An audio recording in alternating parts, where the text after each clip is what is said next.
Shooting some fixing tools in Blender. I have all of my plugins already ready to go. I'm going to import the VRM model. Everything's checked. I'm going to go to my desktop and find Bob today. We have a new one. His name's Bob. He's going to open up. It's white now, but it'll come to its senses in a minute. There we go. There's the color. I'm going to go ahead and rotate. I'm going to zoom. And I'm going to pan. Okay, so we were having trouble we were clicking, unchecking this first one and leaving the rest and saying okay, and then clicking fix model.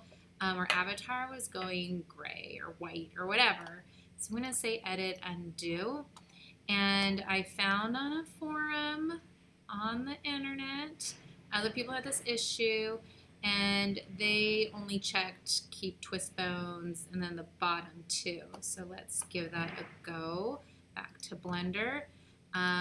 So I will undo these middle guys. I'm gonna leave upper chest done. Wait, do I want to do keep twist bones? Look at that, I already forgot. Keep twist bones, correct. I'm getting rid of the chest one though. Okay, click.